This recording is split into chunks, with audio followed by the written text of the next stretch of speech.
El siguiente trabajo que vamos a presentar a continuación es sobre los trastornos esquizofreniforme, esquizoafectivo, delirante y otros trastornos psicóticos. Los integrantes son Paul Garzón, Karen Torres, Liliana Parra y John Guerrero. Dentro de la definición del trastorno esquizofreniforme, tenemos que los síntomas son similares a la esquizofrenia, si bien duran al menos un mes y remiten antes de 6 meses para finalmente retornar al grado basal de actividad. Dentro de las estadísticas epidemiológicas no existen datos. La causa primordial de este trastorno está que los pacientes con trastorno esquizofreniforme presentan más síntomas afectivos y un pronóstico más favorable que los esquizofrénicos. La esquizofrenia sucede con más frecuencia entre familias de pacientes con trastornos del estado de ánimo que entre familias de pacientes con trastorno esquizofreniforme. Hay que destacar algunos signos y síntomas que este trastorno conlleva, por lo que estos son trastornos psicóticos de comienzo rápido, las alucinaciones, delirios o ambos. Para diferenciar el otro diagnóstico tenemos a los trastornos psicótico breve y esquizofreniforme. La evolución y pronóstico. Las manifestaciones pronósticas favorables son la ausencia de embotamiento o aplanamiento afectivo, una buena función antes del trastorno, la confusión y la desorientación en el culmen del episodio psicótico, una duración más corta, el comienzo agudo y el inicio de síntomas psicóticos llamativos en las 4 primeras semanas desde el primer cambio notable de comportamiento. La mitad de los pacientes no remiten y continúan con esquizofrenia. Por lo que nos podemos dar cuenta en el siguiente diapositiva que tenemos los diferentes tipos, que son sin característica de buen pronóstico, con característica de buen pronóstico. Esta tiene que reunir 2 o más de las siguientes exposición a continuación. Inicio de síntomas psicóticos acusados dentro de un mes del primer cambio importante. Una confusión perpléjica, una buena actividad social y laboral premórbida y ausencia de aplanamiento. El tratamiento estaría eficaz con los que son antipsicóticos por 3 a 6 meses. A continuación, el trastorno esquizoafectivo, su siguiente definición conlleva que tiene manifestaciones concomitantes de esquizofrenia y de un trastorno del ánimo, sin que se pueda diagnosticar de uno o otro por separado. Las causas son las mismas teorías para esquizofrenia y trastornos del ánimo. El cuadro clínico característico que conlleva tiene episodios de depresión mayor y maníaco o mixto. Los tipos son bipolar o depresivo. El tipo bipolar tiene episodios maníacos o mixtos y episodios depresivos mayores. El depresivo solo conlleva una depresión mayor. El tratamiento sería a continuación los antidepresivos o antimaníacos con antipsicóticos. El trastorno delirante es un trastorno en el que la única manifestación es un delirio fijo y quebrantable pero no extraño. La causa se da primordialmente psicosocial, biológica y genética. Esta se da más en el sexo femenino y se presenta más en 18 y 80 años, con una media de 34 a 45. Criterios del DSM-4 para el diagnóstico del trastorno delirante. En primer lugar tenemos las ideas delirantes no extrañas.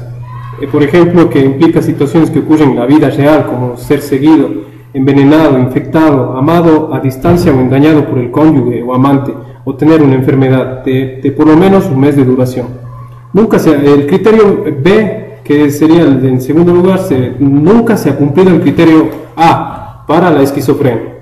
El criterio C es que tiene que tener una excepción por el impacto directo de las ideas delirantes o sus ramificaciones.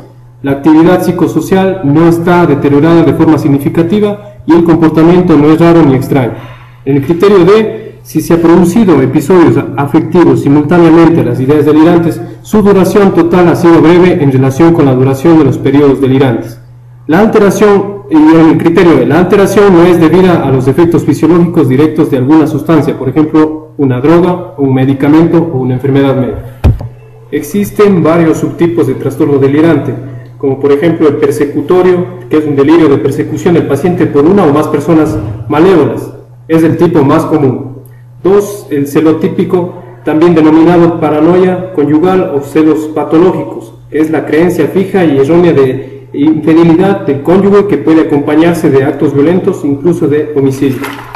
El erotomaníaco, el paciente cree que alguien, generalmente de un nivel socioeconómico superior, está enamorado de él o de ella, más común entre las mujeres, explica el acecho furtivo a esa persona. El somático cree que el paciente sufre una enfermedad. Los delirios habituales aluden a parásitos, malos olores corporales, deformidades de regiones corporales o enfermedad mortal. La grandiosidad, las personas que se creen dotadas de poderes especiales o se sienten dioses. Y el trastorno delirante compartido, también conocido como folia a Deus o locura de dos. Dos personas comparten la misma creencia delirante, se da más en las relaciones entre madre e hija. Ya dentro de los diagnósticos diferenciales tenemos el trastorno psicótico debido a una enfermedad médica que cursa con delirios. En el segundo lugar tenemos los trastornos psicóticos inducidos por sustancias que cursan con delirios. Por ejemplo, tenemos las intoxicaciones por simpático-miméticos, por ejemplo las anfetaminas. Después tenemos los trastornos paranoides o de la personalidad. No hay delirios verdaderos, sino ideas sobrevaluadas que rozan el delirio. Estos pacientes propenden a los trastornos delirantes. Después tenemos que pensar también en una esquizofrenia paranoide, que es una manifestación con más frecuencia de alucinaciones auditivas acusadas, deterioro de la personalidad y un mayor trastorno del rol. La edad de comienzo tiende a ser menor en la esquizofrenia que en el trastorno delirante. Los delirios son más grotescos. Tenemos también a los trastornos depresivo mayor, que son los pacientes deprimidos que pueden referir delirios paranoides secundarios al trastorno depresivo mayor. Pero hay que destacar que los síntomas afectivos y las características asociadas se relacionan más, por ejemplo, con síntomas vegetativos y también tienen que ver los antecedentes familiares. También tenemos el trastorno bipolar, uno que es que los pacientes maníacos pueden padecer delirios de grandeza o paranoides, claramente secundarios al trastorno primario llamativo del estado de ánimo, acompañados de características como euforia o labilidad afectiva, antecedentes familiares positivos y respuesta al litio. El tratamiento se basa en un tipo hospitalario cuando no se puede controlar su impulso suicida o también si la alteración es extrema. En cuanto a la farmacoterapia, se puede utilizar antipsicóticos por vía muscular o oral, la pimosina y antidepresivos, los inhibidores selectivos de la recaptación de serotonina. Trastorno psicótico breve. Este es un síndrome psicótico agudo y pasajero, en el que los síntomas duran menos de un mes y siguen a un estrés intenso y evidente de la vida del paciente.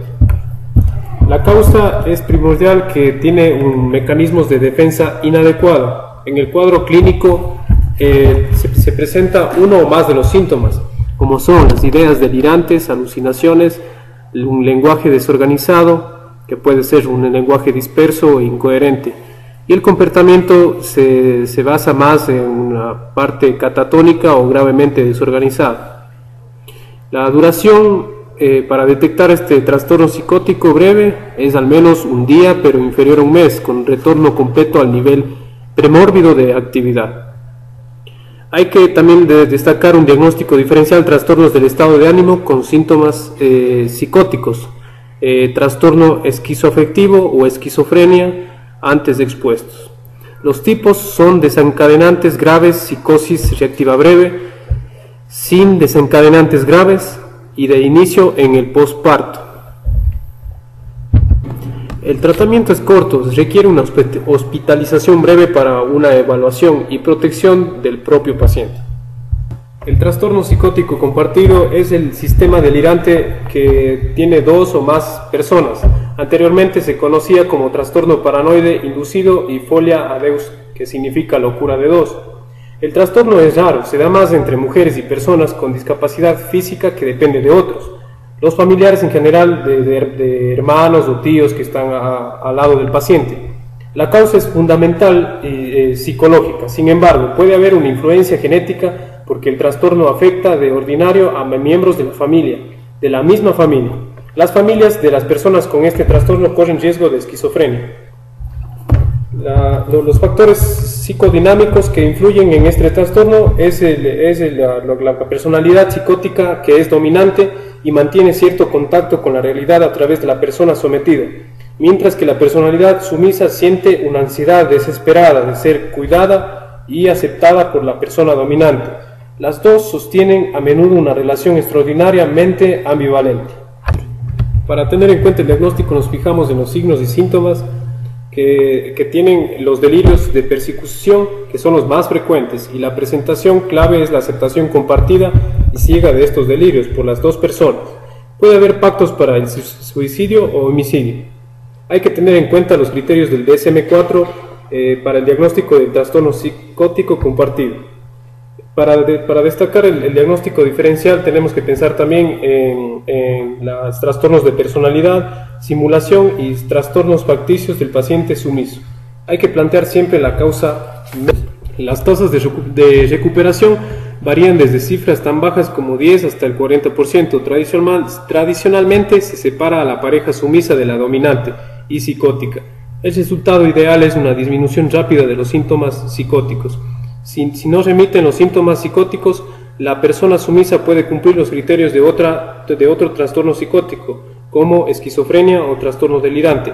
Dentro del tratamiento tenemos que separar a las dos personas y ayudar a la pareja más sumisa y dependiente a crear otros sistemas de apoyo que compensan la pérdida de la relación. La medicación antipsicótica es un claro ejemplo para que nos puede ayudar en el trastorno psicótico compartido. La psicosis puerperal. Este es un síndrome que ocurre después del parto y se caracteriza por depresión grave y delirios. Casi todos los datos revelan una estrecha relación entre la psicosis puerperal y los trastornos del estado de ánimo. Se da entre 1 y 2 partos por 1000. La mayoría de los episodios afectan a las primíparas. Habitualmente es secundaria a un trastorno mental subyacente, que sería la causa primordial, como por ejemplo la esquizofrenia, trastorno bipolar. Esto conlleva que los cambios repentinos de los valores hormonales después del parto pueden contribuir a esta presentación de esta psicosis puerperal. También tenemos que los conflictos psicodinámicos sobre la maternidad, como por ejemplo tenemos el embarazo no deseado, atrapamiento en un matrimonio de mal rendimiento, miedo al rol materno. Para el diagnóstico y signos y síntomas tenemos tienen que estar casi todos los casos que aparecen entre 2 y 3 días después del parto. Las manifestaciones iniciales de insomnio, que también la inquietud y la labilidad emocional progresan hacia la confusión, irracionalidad, delirios y preocupaciones obsesivas por el bebé. Son característicos los pensamientos de querer hacer daño al bebé o a sí mismo. El diagnóstico diferencial tenemos la tristeza puerperal. La mayoría de las mujeres experimentan una labilidad emocional después del parto que remite espontáneamente sin ninguna manifestación de pensamientos psicóticos. También tenemos los trastornos del estado de ánimo inducido por sustancias, que es una depresión asociada a estados post-anestésicos, por ejemplo, después de la cesárea o de la analgesia con petidina, escopolamina, esto lleva a un sueño crepuscular. También tenemos el trastorno psicótico debido a enfermedad médica, que hay que descartar: infecciones, desequilibrios hormonales, encefalopatía asociada a toxemia del embarazo y la preeclampsia, que es muy prevalente en las embarazadas. El riesgo del infanticidio, suicidio o ambos es alto si no se trata. Una buena red de apoyo familiar, una personalidad adecuada antes del trastorno y un tratamiento idóneo comportan un pronóstico bueno o excelente. El tratamiento sería en presencia de la ideación suicida, deben adoptar preocupaciones. Entre ellas tenemos farmacológico y psicológico. El farmacológico, tenemos que la medicación para los síntomas primarios serían los antidepresivos para combatir la ideación suicida y la depresión, los ansiolíticos para la agitación y el insomnio, litio frente al comportamiento maníaco, antipsicóticos contra los delirios. Como estas pacientes casi nunca dan de amamantar a los hijos, no da lugar a la transmisión del bebé a los medicamentos maternos. En el campo psicológico tenemos la psicoterapia, tanto individual como matrimonial, para abordar los conflictos intrapsíquicos o interpersonales. El alta domiciliaria de la madre y del pequeño solo debe plantearse después de encontrar a un empleado del hogar que pueda resolver, de forma pasajera. El estrés ambiental asociado al cuidado del recién nacido también es importante valorar. Trastorno psicótico no especificado. Estos pacientes que tienen una presentación psicótica que no cumplen los criterios diagnósticos de ningún trastorno psicótico conocido. También se denomina psicosis atípica. Esta categoría diagnóstica comprenden los trastornos que cursan con manifestaciones psicóticas diversas. Entre los signos y síntomas que podemos tener a continuación están los delirios, alucinaciones, laxitud de las asociaciones, compartimientos catatónicos, pero que no se pueden delimitar como un trastorno concreto.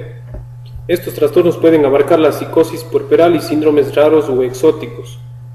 Tenemos también para el diagnóstico una psicosis autoscópica, que es una psicosis alucinatoria rara, durante el cual el paciente ve un fantasma, un espectro de su propio cuerpo, habitualmente de origen psicógeno, pero hay que sopesar una lesión irritable de los lóbulos temporales y parietales.